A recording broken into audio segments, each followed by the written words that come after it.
Thank you for being here this evening.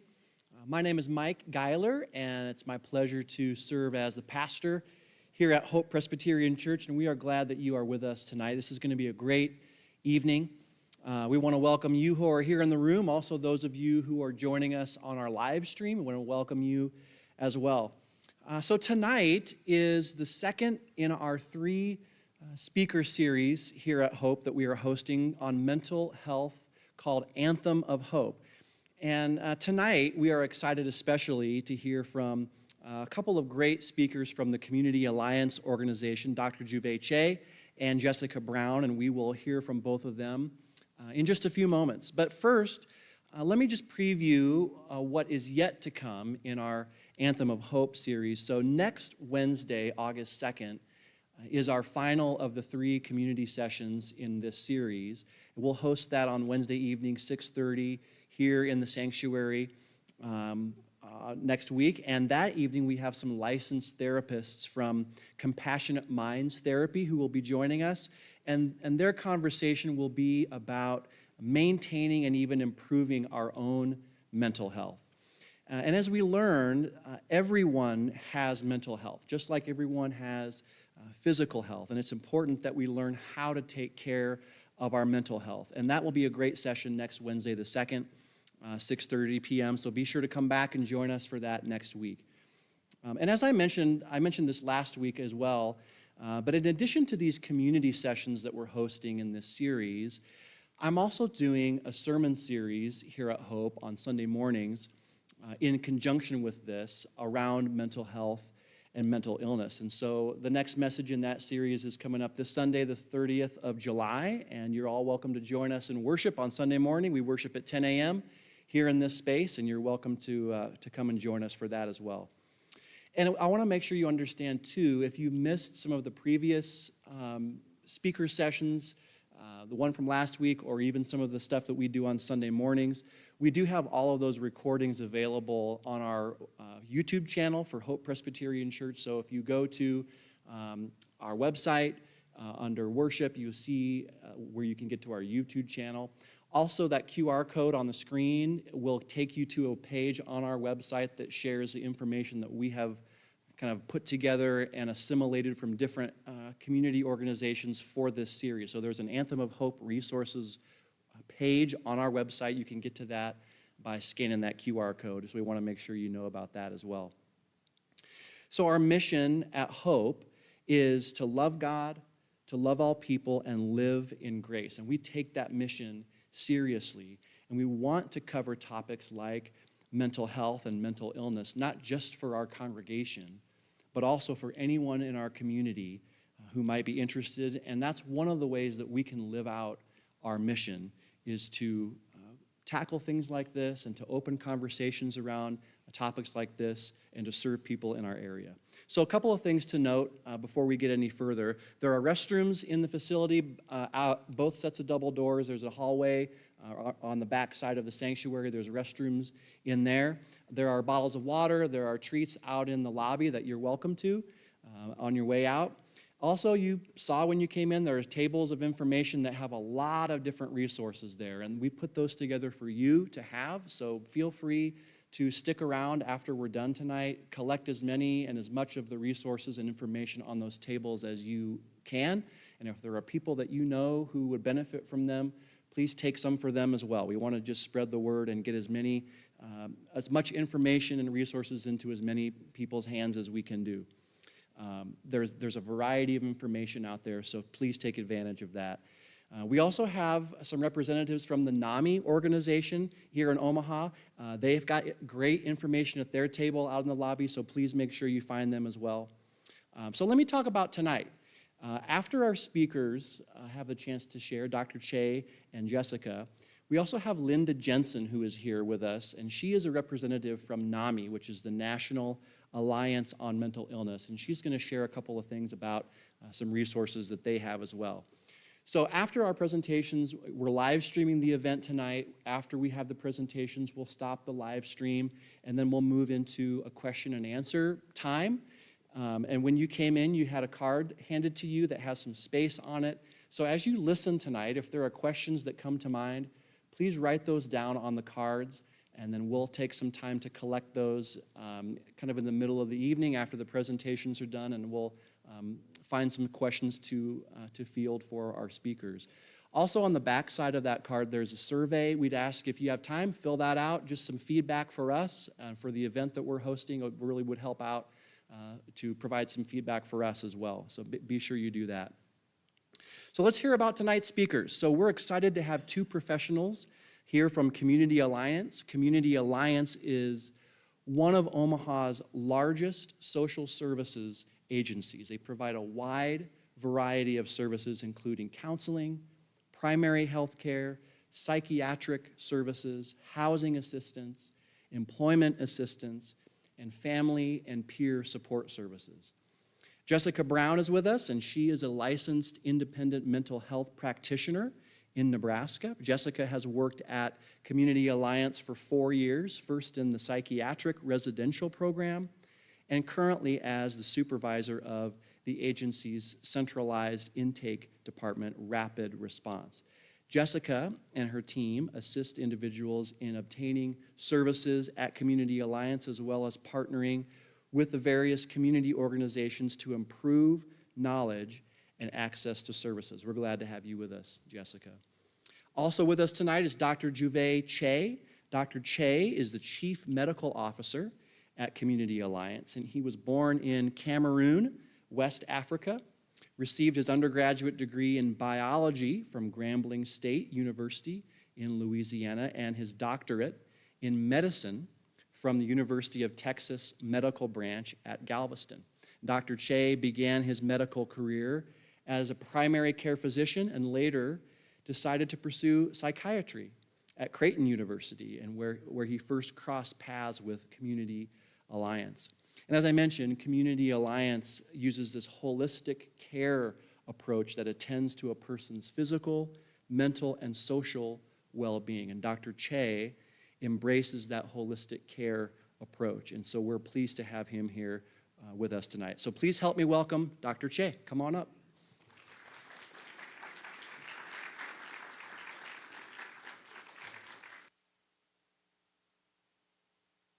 Good morning. Actually, it's evening.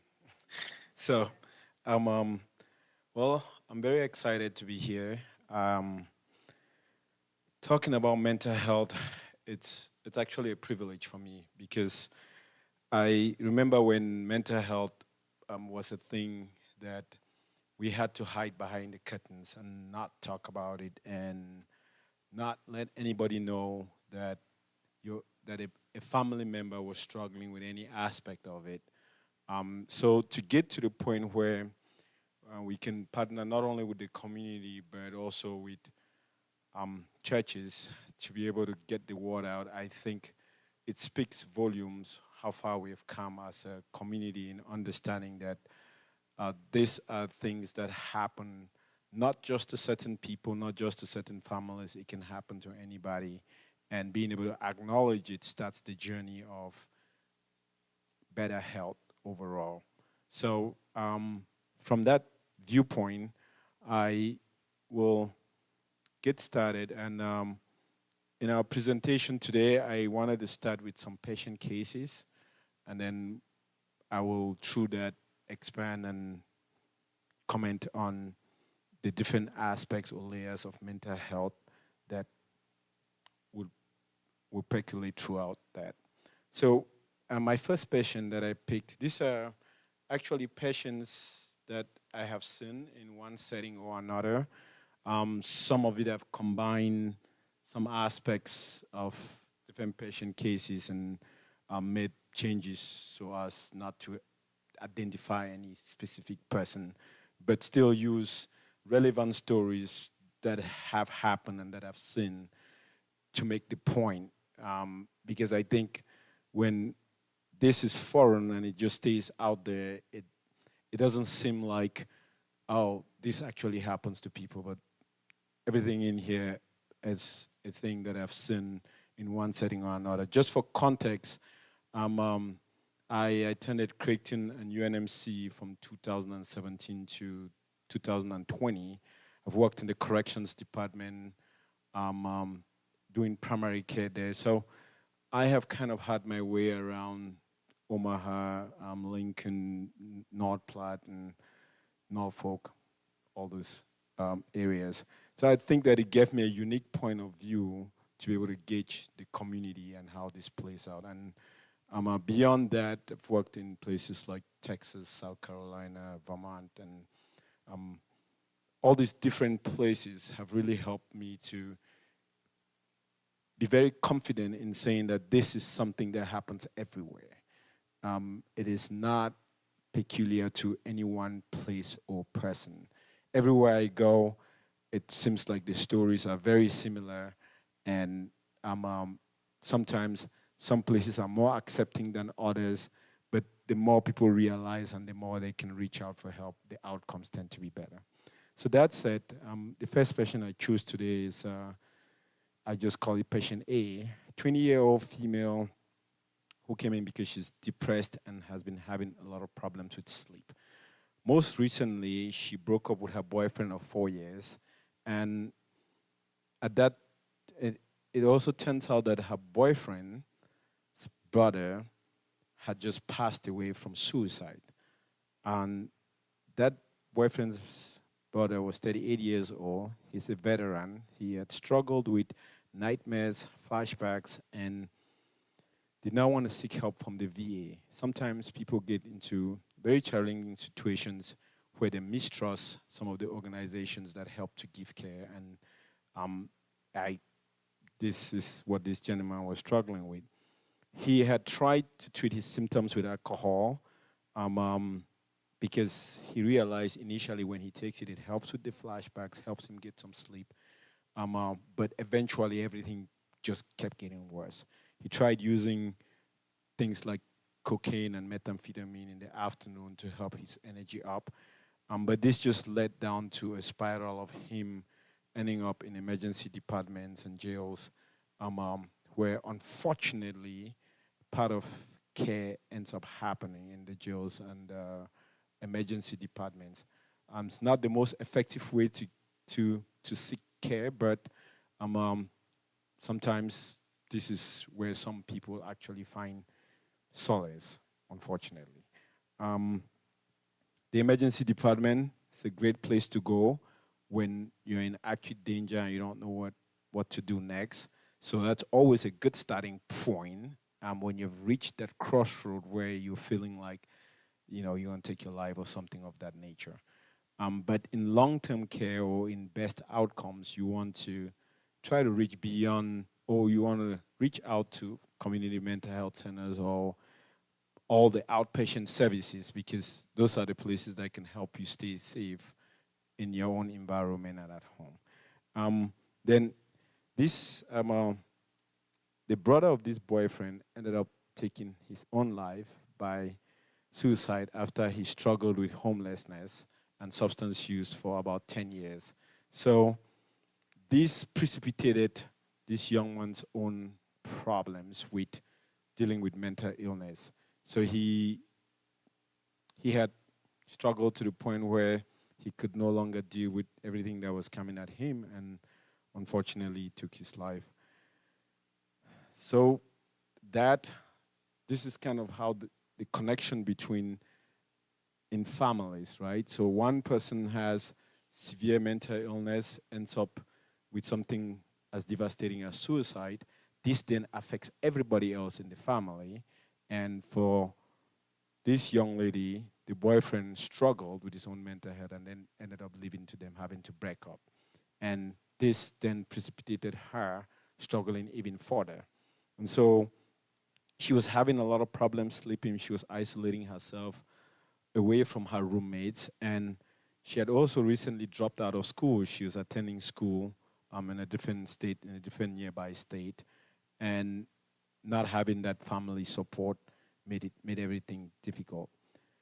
Her energy was very low, her concentration was poor, appetite was poor, and she was feeling very sluggish. All these are symptoms of depression. Patient also had started having suicide thoughts and self-harming thoughts. Now, every time somebody starts struggling with suicide or self-harming thoughts, this this is a sign that you need to reach out for help because that's not normal. That's a sign of distress. So she had also suffered from anxiety and panic attacks, and she described the anxiety as a feeling of having a ball in her chest. And also, school had become overwhelming, and then she couldn't keep up with her daily activities. She knew that she was in trouble after she dropped out of school, was no longer going to work, and did not tell her parents. My second patient, we'll come back to this story towards the end. My second patient is a 21-year-old male who came to us because he had been off his medications for the last 3 months, and he had also, prior to that, been seeing somebody by telepsychiatry. Telepsychiatry is a tool that has now helped to reach especially people in like rural areas or people who had access to care is just a big challenge. So it's been helpful in increasing access to care. But he had become recently worried that what he was seeing on his phone, especially when he communicated with these providers, was just artificial intelligence that was programming people that he had to talk to. Increasingly, he'd become more paranoid and ended up smashing his phone with a hammer because of the continued worry that his reality was merging with that in his phone. He reported that after he smashed his phone, the smoke that came out to him looked like the evil that he was dealing with. So these are all concerning symptoms, and that would indicate that somebody probably needs help. The patient also stated that he had become so haunted that he tried to commit suicide in January of 2021. He was admitted at Lasting Hope Recovery Center, which is one of the acute mental health care facilities here in Omaha. And they started him on medications. When he left the hospital, he felt like these medications they were making him drowsy and sleepy, and he didn't feel like he could adequately function. So he stopped all of them. And for the last 3 months had just struggled. So his mom encouraged him and then brought him in to get help. He had also had a recent breakup with his girlfriend. This is just another way when you start struggling with mental illness, it tends to affect your relationships. And he was drinking several cans of beer a day. Around the time, too, he had started using cannabis. So I know marijuana is one of those things that is becoming more and more common. Unfortunately, in my lens, many people say that when they take it, they can recount all the good things that they get from it, including sleeping all day long and not wanting to do anything, and they think that's a good thing. And they would also recount things like it has given them energy, it has helped them with pain, all kinds of things. Unfortunately for me, in my own experience in seeing a lot of people in the hospital, when cannabis has been involved, it tends to cause things like making them to hear voices, change their reality, make them to be more lazy. Because I had never understood why something that makes you not want to go to work or not want to participate in your own life would be a good thing. And sometimes when I've pointed it out, it's actually surprising to some patients that they thought that was a good thing, but I just asked them the question, and they didn't think it's good for them not to be able to participate in their life and go to work because they're struggling with this. So when I explained my plan to him, he ended up, he wanted me to prescribe other medications, which were controlled medications that I did not think were going to help his case. So when I explained my plan, he got up and basically walked out. So this was very difficult for the parent who had brought him in, and we will talk a little bit more about this towards the end, how these cases turned out. So how do we define mental health? So mental health in general is defined as a state of well-being in which every individual realizes his or her own potential, can cope with the normal stresses of life, and can work productively and fruitfully, and is able to make a contribution to his or her own community. And when I talk about mental health, I think I like this little pointing here because, as Pastor mentioned earlier, we are all on a spectrum of dealing with our mental health. And when we're doing positive things or we're in a good mental state, we have positive mental health. Along that continuum, as we start getting challenges, we can get to the point where we start experiencing symptoms of mental illness. So for some people, for example, if I just lost my job and I was feeling down, well, it makes sense. I lost my job. That's a bad thing that happened, and I should feel down, right? But if I lost my job and a year later, I'm still mourning about losing my job from a year ago and not wanting to go and look for another one or not wanting to interact with other people, feeling very guilty about it, having difficulties, concentration, and all of this, then that has gone from, oh, that was a normal thing that was happening to me too. Now I'm not in a good mental state and I should probably get help. So, and for another person that lost his job and they spent a week and they were down about it, and then the next week after that, they went out and I started looking again. Well, that's appropriate, right? That is not somebody that needs help for anything. It might just be you calling your friend or talking to your family members, and that's very appropriate. So just to make sure that we're always on a continuum of how we deal with or how we experience mental illness. So then the different aspects of mental health we have, when somebody is dealing with mental illness, they have difficulties with their cognition, so how we think, the difficulties with emotional regulation, which is a big part, and unfortunately, a lot of times mental illness leads to dysfunction in our psychological, biological, and developmental processes. So at the core of who we are is also how we connect with other human beings in our society. The problem with mental illness is that it affects those connections which tend to make us to be well, and when it affects them, this is how it tends to make us not be functional. For people that are considered to have serious mental illness, it will be defined as mental illness that substantially interferes or limits major life activities.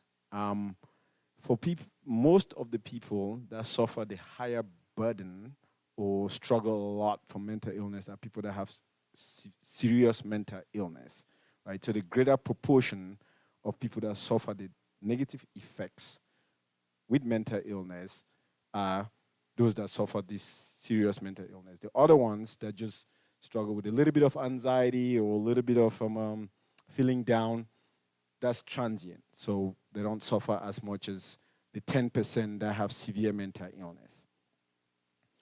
So what are some risk factors for mental illness? Having adverse childhood trauma. For people that have suffered any kind of abuse in their childhood, this is a very big thing that affects people along the spectrum of their whole life. Unfortunately, somebody could have trauma as a child and then just continue living their life, and a lot of these symptoms show up when they're a little bit more grown.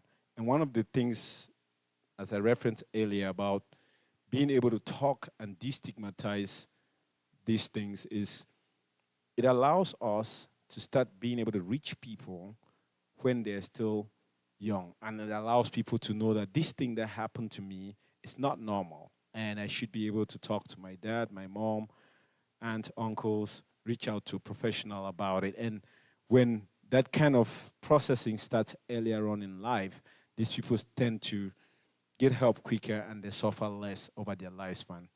Chronic medical conditions such as cancer, diabetes, or even uncontrolled blood pressures, all of those tend to affect our mental health negatively. Biological factors, the genes that our parents passed down to us. It is well known that if you have parents that suffer from depression or anxiety, you are at increased risk for suffering from depression and anxiety. Also, we're understanding that there are chemical imbalances that happen when people struggle with mental illness. This is where medications have become part of the cornerstone of treating mental illness. And substance use, I mentioned in one of our patient cases, alcohol is something that is legal and fine, but when it's consumed in excess, it becomes very problematic. And I've seen just a lot of havoc created in people's lives because of this. So drugs and alcohol, they definitely affect mental illness. And loneliness or isolation. I think this is one of the places where the church really plays a vital role in bringing people together. I think the last Surgeon General report that was published on this topic states that the effect of loneliness is equivalent to smoking about 15 cigarettes a day. So I thought that was a very good quantification of what our interconnectedness as human beings, how when we are interconnected, when we reach out to each other and when we stay within families, within communities, that tends to help us to be on a good spectrum of mental health. And when we isolate ourselves and we become too lonely, that could be a signal that we are struggling. In our patient A, one of the things that she noted was that I was isolating myself and I didn't want to interact with a lot of my other housemates. So I think that is one of those things that can be overlooked easily, but when you recognize it, it can help you to start thinking about, okay, how am I doing with my social relationships? So some facts about mental illness. 1 in 5 U.S. adults experience mental illness each year. So if I was to count 1, 2, 3, 4, 5, there's going to be one person that has experienced some version of mental illness within this year. 1 in 20 adults experience serious mental illness each year. 1 in 6 youth between the ages of 6 and 17 have a mental health disorder each year. 50% of all lifetime mental illness begins by age 14, and 75% begins by age 24. So I think this is an important thing because when people are still younger and they're dealing with certain symptoms of mental illness, sometimes, a lot of times, they don't even know what they're dealing with. I think for those that are older in here or who have dealt with mental illness, if you listen to their stories and they tell you their journey, it is often a struggle even realizing or acknowledging what is happening with them. Suicide is the second leading cause of death among people ages 10 to 14 years old. I think on this spectrum, right, it's also well known that if there is a gun in the house, the rate of suicide tends to increase. And so if you have a gun in the house and you have little children, making sure that it's in a safe place, it's a very, very good idea. On this same spectrum, males are very well known to complete suicide more than females, but females are also well known to attempt suicide more than males. And part of the reason is because when males attempt suicides, they tend to use lethal weapons like guns. Also, the third leading cause of death among ages 15 to 24 years old is suicide. And suicide is the 12th leading cause of death in the U.S. overall. So I tried to incorporate the part about the statistics about suicide just to highlight how big of a problem it is.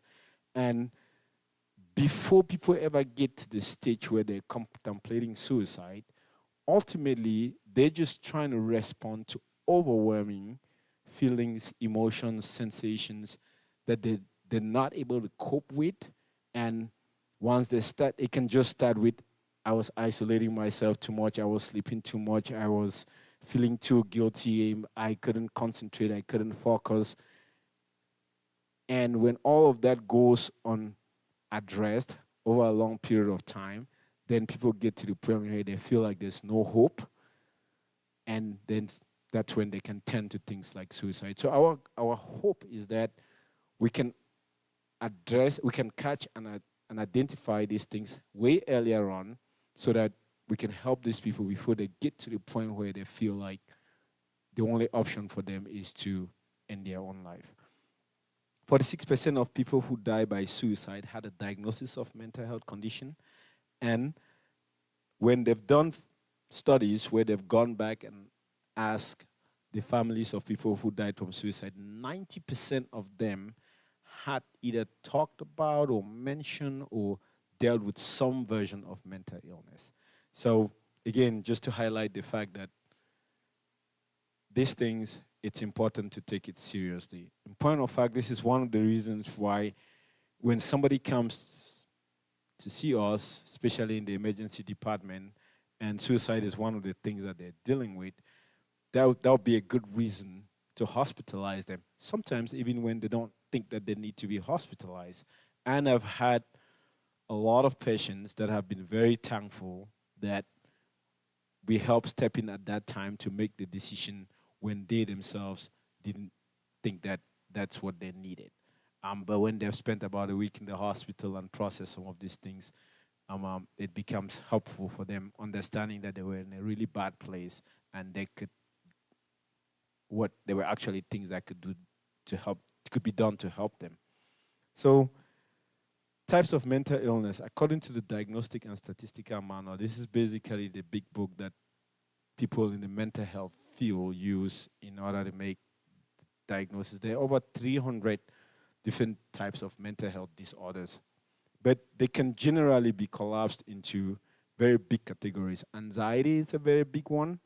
Like I mentioned before, one of patient A was also struggling with anxiety. Some people would have panic attacks, and this is when they get an overwhelming fear or anxiousness, and they feel like there's nowhere for them to go. They might feel like they're having a heart attack or a stroke.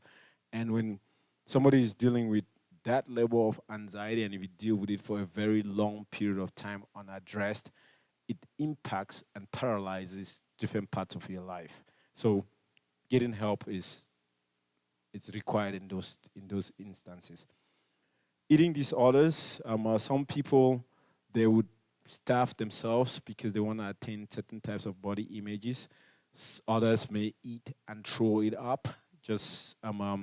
And initially, this may look like something benign, but when somebody is struggling with these kinds of symptoms, it might just be the symptoms of mental health disorders. Personality disorders, I think the best way I can describe personality disorders is when personality disorder is how we deal or function with the world, when we come in contact with the world. And for people that have what I call personality disorders, they don't have a variety of coping mechanisms. They don't have different ways of dealing with different situations. They're kind of like a carpenter who has a hammer and everything looks like a nail. And so for them, it's everything I see, I have to address it as if I'm hitting a nail. And you could imagine the way you would talk to your boss is very different than the way you would talk to your spouse, which is very different than the way you would talk to your child. But if you talk to everybody in the same way, it starts creating other kinds of problems. And for people that struggle with that, it can be very disturbing for their lives. Psychotic disorders, this is when people start having, our patient B, he was having a lot of alterations in his reality. So it felt like they had just programmed people and he was looking at a computer and felt like his wall was merging with the wall of the computer. Or just having this unrealistic, some people would talk about hearing voices, some people would talk about seeing things that other people around them did not see. Basically, there's a distortion or there is a change in your reality and it doesn't match what other people in your community or in your surroundings will be able to. And to be very clear, when somebody starts struggling with this, it is very, very disturbing and difficult for them because initially you don't know what's going on with you. You just know that you're having these abnormal sensations and you're dealing with these abnormalities, and it's very, very frightening. So being able to just listen, and then if you listen and you're like, okay, I don't think this makes sense, trying to bring it to their attention, and asking them to get help is the way. This is how the mother of this patient was able to get him to help. Substance use disorders, as I already mentioned, addiction is a big thing. I know that last week they expanded on the topic of addiction and substance use. It's a big contributor to poor mental health. And this is one of those ones where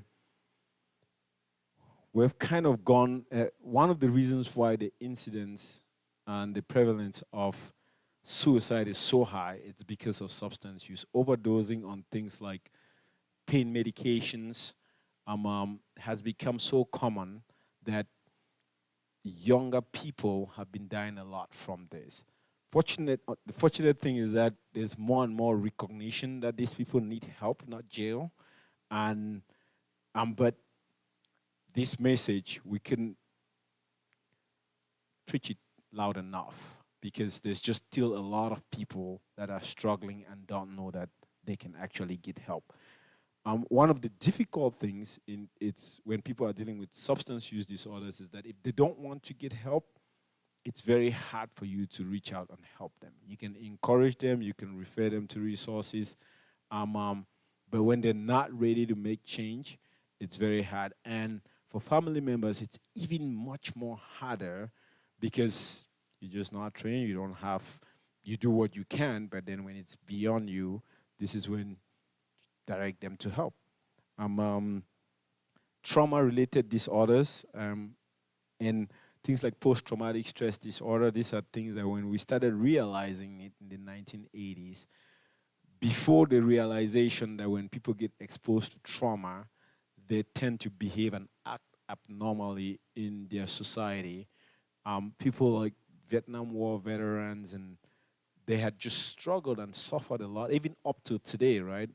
People like Afghanistan and Iraq War veterans, they still struggle, but now we are recognizing this a lot. And then when people are struggling and dealing with these traumatic symptoms, they tend to things like alcohol and drugs to treat themselves, right? If I am having terrible paralyzing anxiety, flashbacks, and trouble with just being able to ground myself in the present moment, and I am in a hyper-alert state, nobody can survive in that kind of hyper-alert state. So they would do their own things to try to calm themselves down. Ironically, if they drink alcohol, they first notice that it seems like it does help because it separates them from what they're experiencing. But the unfortunate thing is that when they are a little bit sober, everything comes back as a floodgate and as a rebound. So, so those are like just big categories of different aspects of mental illness.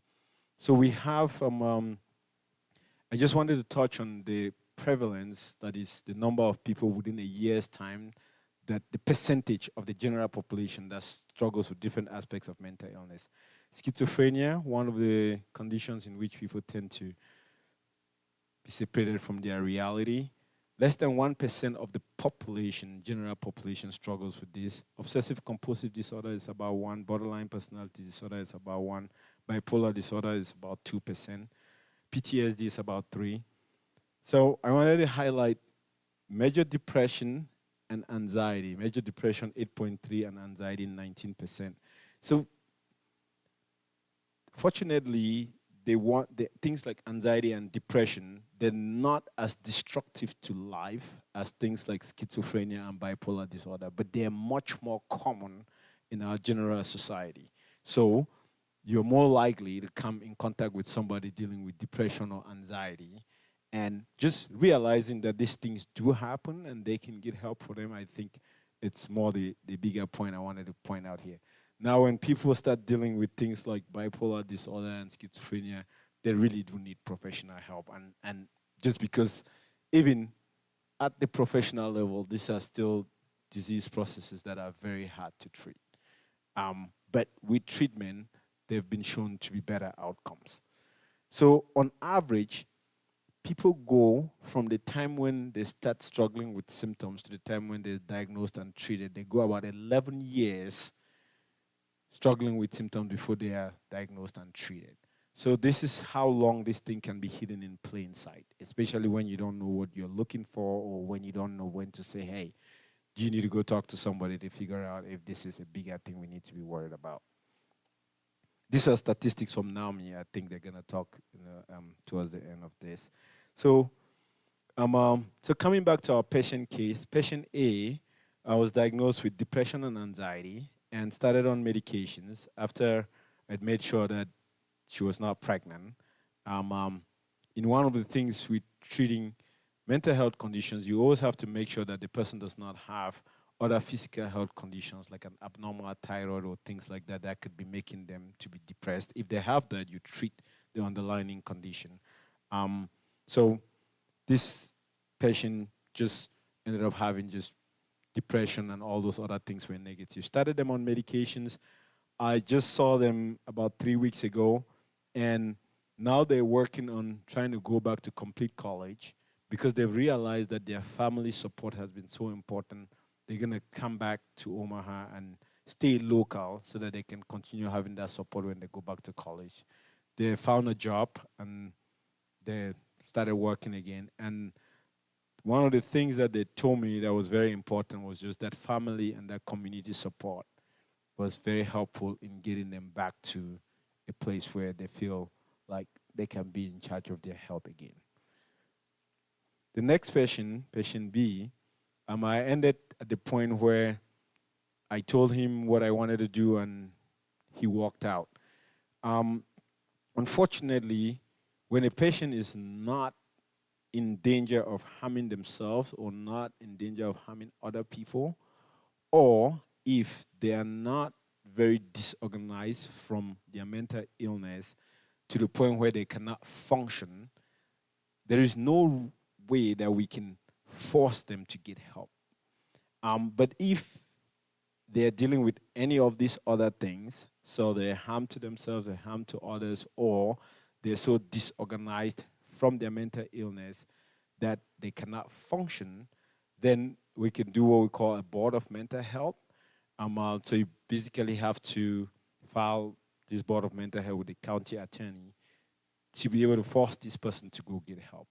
And family members can also do this by calling the county attorney to start that process.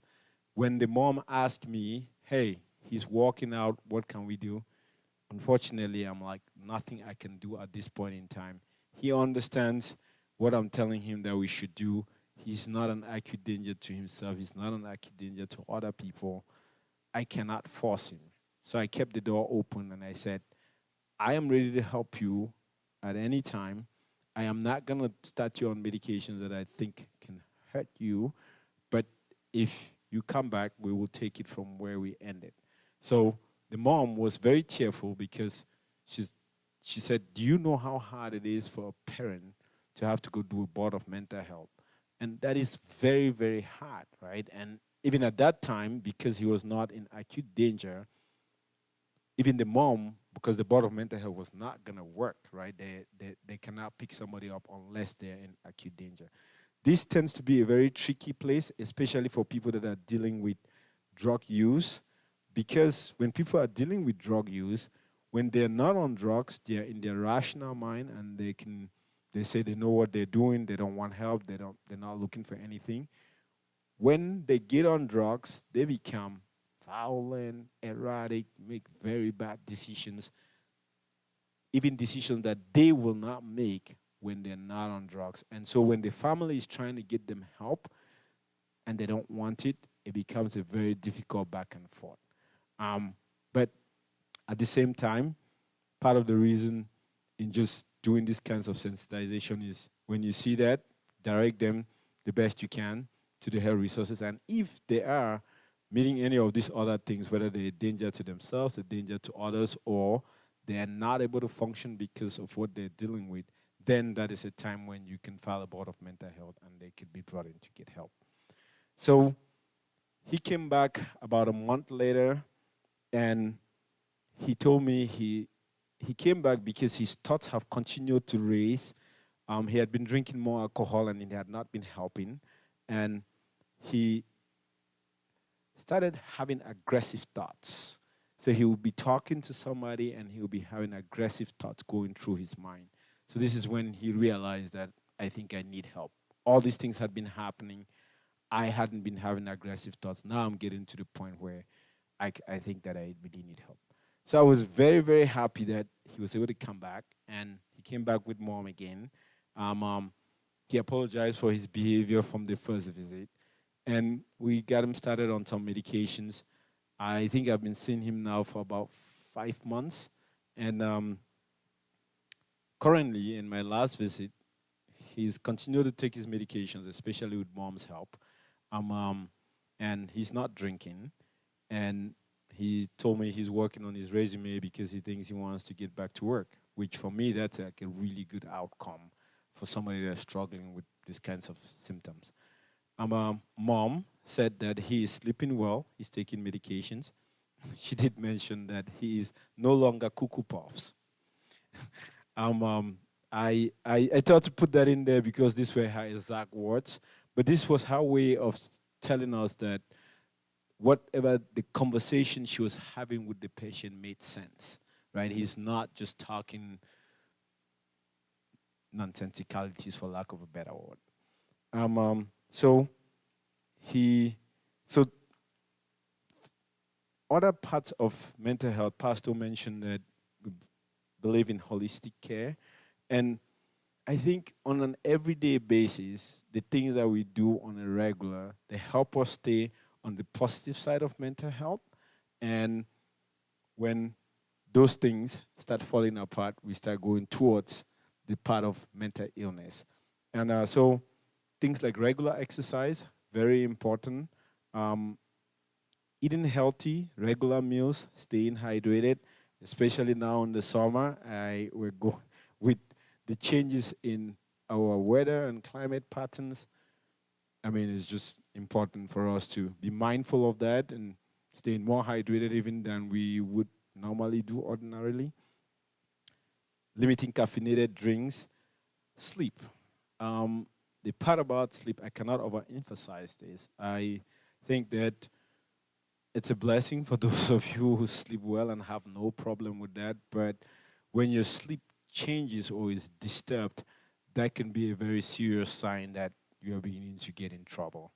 Doing relaxation activities, there's a lot of things with wellness programs, apps online now that people can use for meditation. Practicing gratitude. Sounds very simple, but I think that when we listen to Pastor Mike long enough, we will get that message across that whether it's gratitude to your fellow human, spouse, friend, kids, co-workers, I think it goes a long way in just putting you in a good mental health or mind space. And focusing on positivity can be very helpful. Staying connected. I mentioned the thing about loneliness at the beginning. Staying connected is a very, very good thing. Not only because sometimes when you suffer from certain aspects of mental illness, you don't even know that you're struggling. And so that staying connected piece is one of the ways that people can nudge you and say, hey, I think that you're sleeping and maybe you need to get help. When to seek professional help. Difficulties with sleep, changes in appetite, struggling to get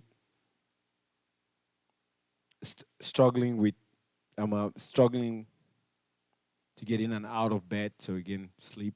Difficulties, concentration, loss of interest in activities that normally give pleasure, or inability to perform the usual activities of daily living. I think one of the most difficult things is always to know, when do I ask for help? If you are struggling to the point where the normal daily stuff has become a struggle, normal just going to sleep, or if you're oversleeping, some people it's like they're not able to sleep for days on end. For some people, they're sleeping 1 or 2 hours a day. I don't know anybody that could survive on less than at least 6 hours of sleep. There was a program where a sleep expert was asked how many people can do well with 6 hours of sleep. He said 0. So on average, you want to get 7 to 8 hours of sleep. I struggle to get 78 hours of sleep, but I sure do try when I see that it's falling way below that. But sleep, very important. And so just going back to Community Alliance. So in Community Alliance, we believe in integrating the care that we provide for patients. So behavioral health plus physical health. So behavioral health dealing with emotions, rehabilitation, recovery. Physical health dealing with blood pressure, diabetes, and those type of things. And when we can integrate those two things, it allows for good social well-being. And when people feel socially well, then they're able to contribute with purpose to their society and to their communities. And I think that's the goal that we really try to strive for in Community Alliance. So I'm going to let Ms. Jessica Brown talk about how to access services from Community Alliance, and then at the end, we'll come back and take any questions. Thank you.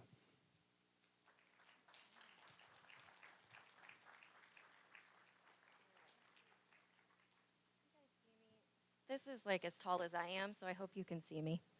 Hi. So first, I just wanted to say how really happy I am to be here and that you guys are doing this. My department, we run the intake department at my agency. I get phone calls regularly of people saying, I have a friend who has a daughter, or I have a brother, or myself, I don't know what to do. I have this going on. So just getting this out to you guys is so great. Some different community resources that I wanted to mention first off. Where do you go? How do you get the help when you need it? It's really difficult to make that first step. A lot of people are, first off, you have a primary care physician. That's where a lot of people start out talking about, I'm depressed, I have anxiety, I'm not sleeping. That's easy for a lot of people to get connected to. But some of these other places up here, which there are great resources out on the table that mention all of these. You can call 211 or text your zip code to them. They have a lot of different resources in the community, not just mental health based, that they could give you access to and referrals.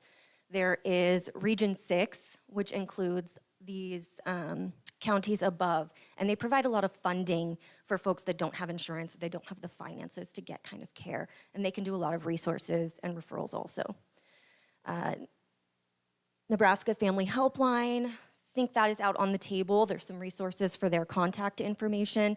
They are available 24/7 for parents and families, and they are staffed by licensed mental health professionals. There is NAMI, or the National Alliance on Mental Illness, which is here tonight, which is great. They are ran by families, friends, or individuals themselves who have been touched by mental illness, and they have a lot of great support groups that you'll hear about. There is also out on the table, there's Salvation Army. They're a great resource, and they have a lot of different things for mental health. We know it's difficult when someone's struggling, or we ourselves are struggling. And every single one of us, we just want to be able to live our lives, whatever that looks like. So we kind of have, at Community Alliance, an array of services, and I'm just kind of going to go over those, not trying to plug my company, but there's a lot of different services that we offer that you can think about that are not just medication or therapy-based that can really help us. So the first one, obviously, integrated healthcare, talking to your primary care provider about that lack of sleep, not having a lot of energy. Getting on medication with a psychiatrist, talking to a therapist. There are health and wellness specialists out there that can talk to you about, my medication's making me gain weight, or I'm struggling to have energy to do things or to take care of myself, or I want to quit smoking. Those are great resources also. And then obviously substance use heavily impacts mental health, and mental health heavily impacts substance use. And then there are also care coordinators. We have them at Community Alliance, and they're in a lot of the hospitals now and other organizations that kind of just act like that case manager, because you could be talking to several different providers and trying to keep track of that's really hard. Rehabilitation services like ACT, that's the highest level of care you can have outside of a hospital. They kind of wrap around you. You have your own psychiatrist, therapist, peer support, and they just kind of will come to you in the community. They will also bring medication to people who struggle to take that. Community support and intensive community services. We provide apartments, but we also have community support services, and so does like Salvation Army. They go out into the community and they can work with you and come to your house, help you maintain your independent living so that you don't lose it while you're struggling. Psychiatric residential rehabilitation. That's something that we offer here in Omaha.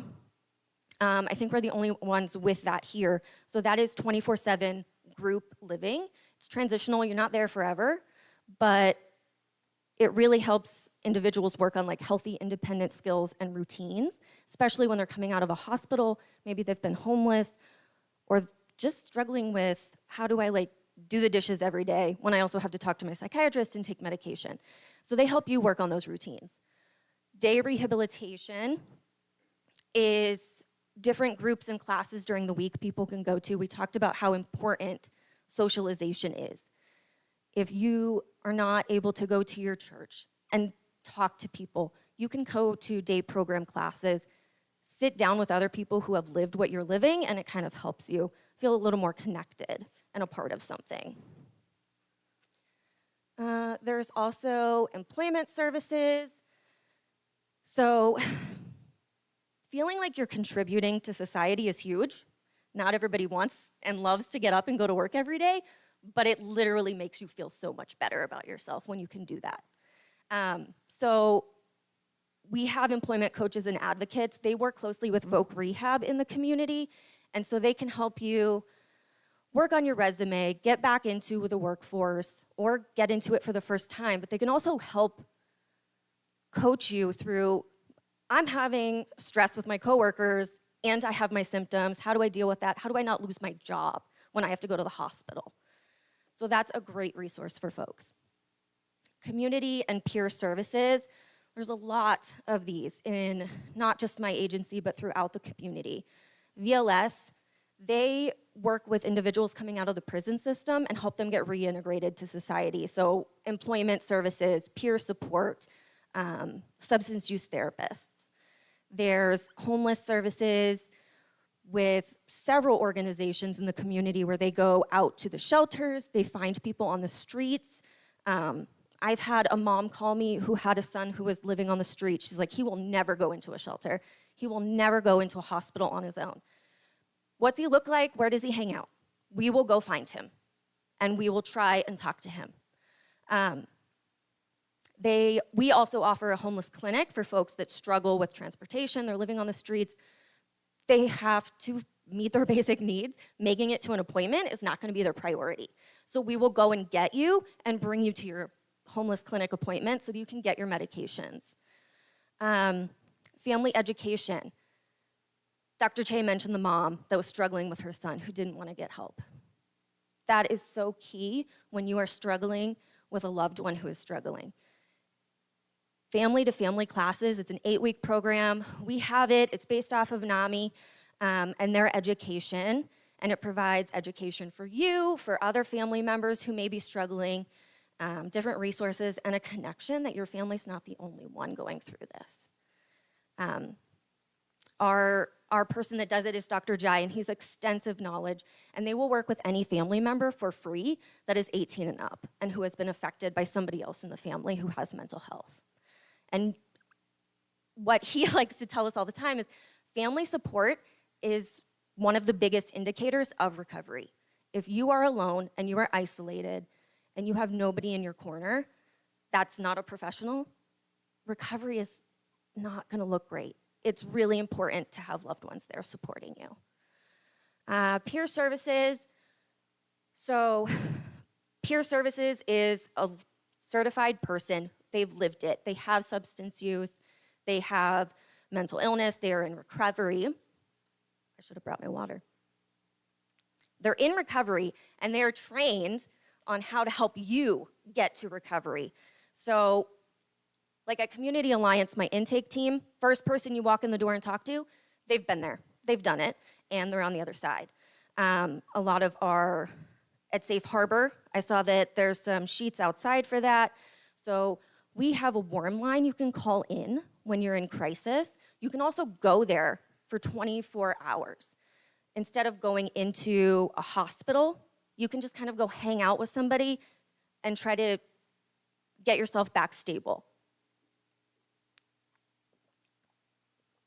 So those are just some of the resources that we have, but they're also all over the community. It's not just medication.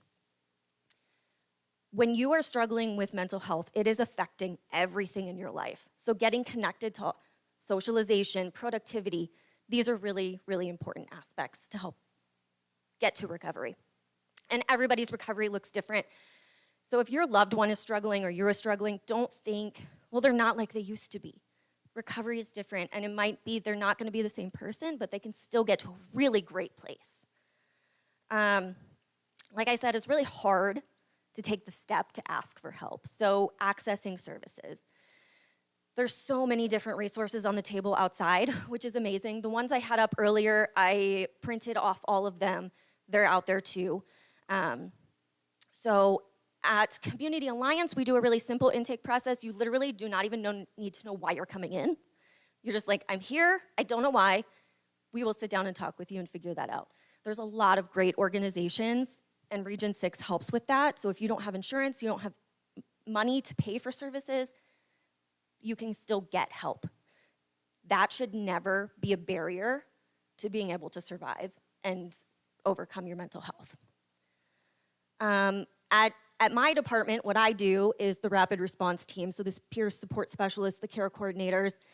And so anywhere you're going, you should just be able to really say, like, this is what I'm struggling with, and they should be able to give you the services that you need. Again, I'm just so happy this is happening because I see it every single day of people walking through the door and they have no idea where to go. So thank you.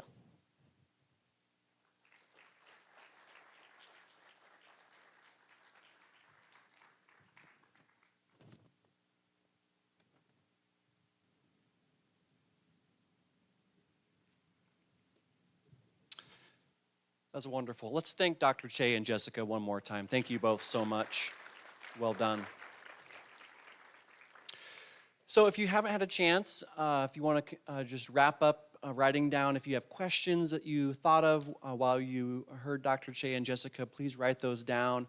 Also encourage you to fill out that survey on the back side of that card, and in just a moment we'll come around and collect those, and then we'll go to a time of questions and answers. But before we do that, we have one more person that we want you to hear from tonight. Linda Jensen is here from the Omaha affiliate of NAMI, which is the National Alliance on Mental Illness. And she'd like a minute to tell you about some of the resources and support groups that NAMI has to offer and that have just impacted so many people in our community. So a warm welcome for Linda tonight.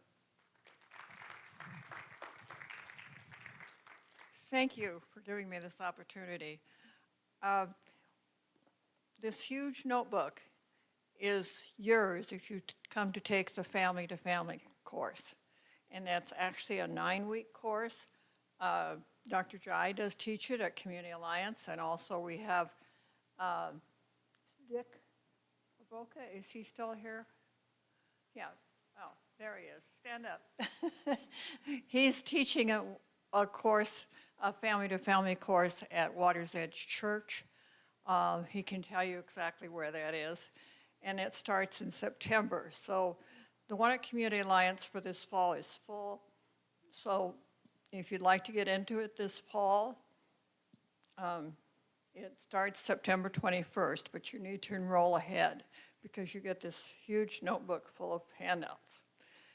And you also get a lot of information about communication, about the brain and how it's impacted by mental illness. You get a lot of information about problem solving and other resources. So if you haven't taken it, it's really a life-changing event for you. And even if you've been dealing with it for quite a while, you'll probably learn something new. We also have family support group that right now meets the second and fourth Mondays online. We will be starting some in-person groups this fall. We were very fortunate to have 8 new people trained to be facilitators for the family support groups. And they are they're people who have been there, they are family members, and they've had this special weekend training, and we'll be working to mentor them into the ranks, and so we'll be able to have more groups available to you. The other thing we do is the connection groups, and some of you were here maybe last week when Kirk talked about them. They meet every Tuesday evening at Christ Community Church here in Omaha. And these are people who have some type of mental illness or mental health challenges and are working on those for recovery. So they are very helpful to each other. They have a good group of people that meet, maybe 22 people, although they divide up into at least 2 groups if they have that many. And we will probably be starting another group also somewhere else in Omaha because we need to have a group that's on the bus service. So that's mainly what we do. We also meet almost monthly. Once in a while, we skip July because it was summer. But we meet monthly at Christ Community Church on the second Wednesday of each month. And you can go to our website, www.namiomaha.org, and find more information about our meetings. Thank you.